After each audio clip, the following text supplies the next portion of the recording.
This man will never die.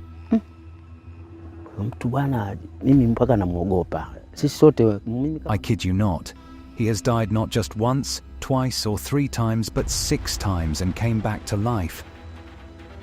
Baadhi ya watu wana kauli ambayo ya kusema kama bwana yule anaweza kuwa ni mchawi mkubwa sana wa hapa. Finally, there was a day when people, greatly concerned and considering him a problem, burned him in his house to see if he could finally die. Guess what?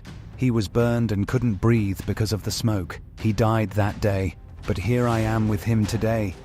How is this possible? I saw it with my own eyes. We had come to bury him, but just before the ceremony started, he came out of the coffin. This wasn't the only time. Even after that, he continued to cause confusion because there were other occasions when he died and came back to life. From serious accidents, illnesses and other incidents, this man has died multiple times. Each time his family and friends gathered for his funeral, but on the day of the burial, the man would come back to life. Life continued, but I felt that there was something wrong with my life. Every time I died and came back, my body felt very strange. Because of the many witches in our area, people started treating me as if I were a witch. Is he immortal or has any special powers? How do people treat him? All these questions made me travel a long way to Tanzania to find out if what is being said is true. I didn't believe it either, but I accepted it after meeting him and having this conversation. My name is Ismail Azizi. I am 40 years old and live in Ukerewe, Tanzania, where I was born. I was born with siblings, but now I am alone and have no wife or children because of the hardships I've faced.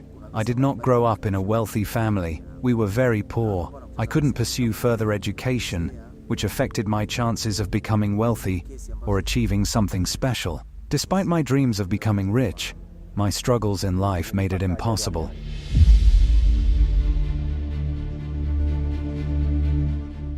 Because he grew up in a difficult environment, he had to face life and work hard on his own, since there was no one to provide everything he needed.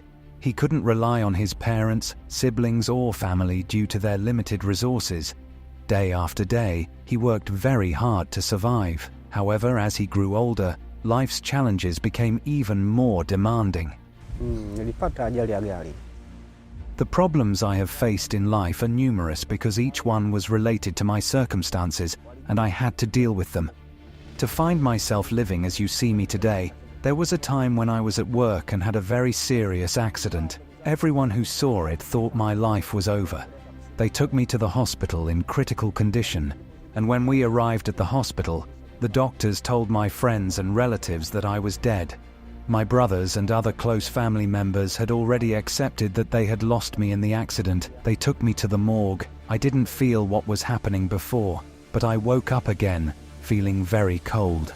Fortunately, the morgue wasn't closed, and it was a place where people were laid, not locked in a box alone. When I got up and walked, I wasn't fully conscious, but I saw everyone staring at me in shock. Soon, my family came to pick me up and take me back home. This was shocking news to see a dead person come back to life, something usually only heard of in books. On one hand, the family was happy because they saw Ismail alive again, but on the other hand, it was confusing and caused great fear among people who knew much about his funeral, which had already been prepared. When we got home, I found a lot of people there, but when they saw me, they immediately started to run away. They had already begun the funeral rituals because everyone had accepted that I was dead. People started thinking I was a ghost, which is why most of them ran away as soon as they saw me. After that, life went on, but people didn't believe I was a real person. Instead, they all thought I was a ghost, and some even feared me because of what I had been through up to that day. As the days went by, the problems kept coming his way. each bringing a new challenge and creating confusion and fear in those around him. The events that followed the second time are difficult to explain in a way that makes sense to the human mind. Watu walinichukua na kunipeleka hospitali. At that time, I was suffering from malaria. I had been very sick for days at home, and no one took care of me. When my condition worsened, people finally took me to the doctor. The illness had advanced, and I was in a bad state. The doctors declared that I was dead. My family immediately prepared a coffin for me. However, as soon as they placed me in the coffin, I woke up and realized I was alive. They couldn't believe it, because this was the second time it had happened. They brought the doctors to verify that I was alive. Even my parents couldn't believe that someone could die and come back to life more than once. This made me suspicious as well. And because of the many witches in our area, people started treating me as if I were a witch.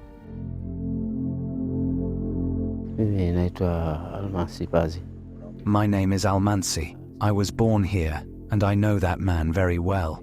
His experiences are so frightening that I am afraid of him myself. What you have heard is not a lie because I saw it with my own eyes. We had come to bury him, but just before the ceremony started, he came out of the coffin. Everyone there immediately ran away because it is terrifying to see someone you know is dead come back to life. This wasn't the only time. Even after that, he continued to cause confusion because there were other occasions when he died and came back to life.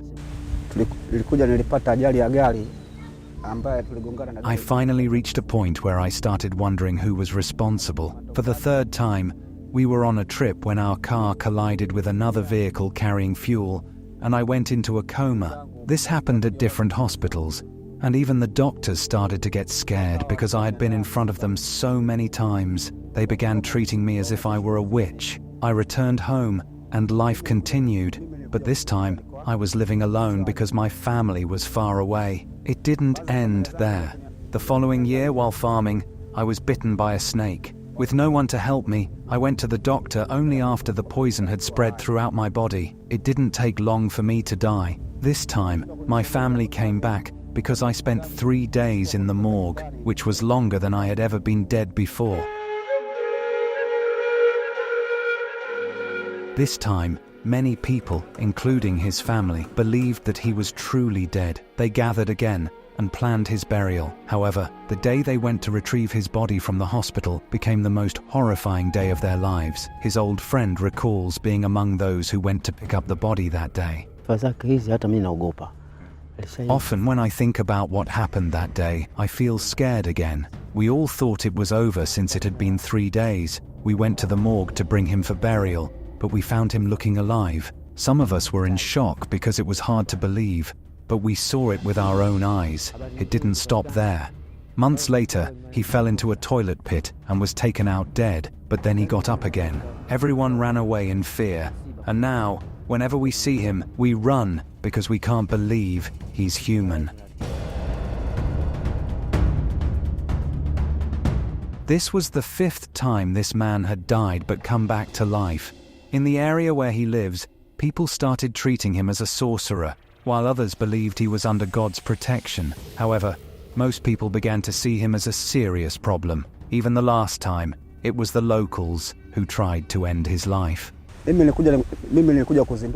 I continued to live, but I felt that there was something wrong with my life. Every time I died and came back, my body felt very strange. Finally, people came to my house, claiming I was a great witch in our area, and set the house on fire. Trapped inside, I had no way to escape. The smoke made it impossible to breathe, and though some good people came to help, they found me dead. I woke up again in the hospital morgue. By this time, my brothers and others started saying that I was no ordinary person and could not die unless God willed it. One thing that might explain my situation is a family story I heard. My grandfather once died and came back to life.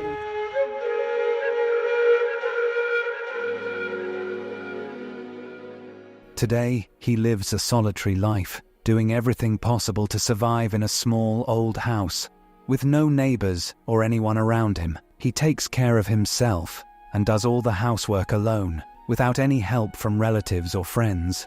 Each day is a struggle, but he manages to keep going despite the isolation and hardships. But is this man's supposed immortality really a problem for others, or is it just a perception in the minds of those around him? In general, there is no problem with him. He knows how to get along with people well, and we have never heard of him doing anything bad.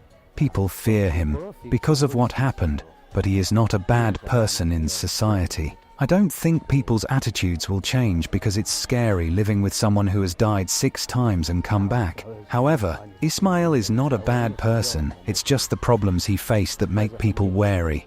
One thing I can say is that I don't regret being like this, but I worry that I won't die because every time I die I come back. I don't enjoy living like this anymore because I don't get the same opportunities as others. People are afraid of me, so I can't get a job or earn money like others. I consider dying and coming back to life as God's grace. On one hand, I am not a special being immune to death, but it's a gift from God. The way people behave towards me is a problem, but I have some advice for them. Live well with others, even if you have problems. Put God first, and don't hurt those around you, because sometimes what happens is beyond their control. Despite his incredible and terrifying experiences, he has remained a kind and gentle person. We are all unique in our own ways. We shouldn't always fear what we don't understand. Instead, we should recognize that everyone has their own struggles, and treating others with respect can make a big difference. Before you mistreat someone, ask yourself, what if it were me?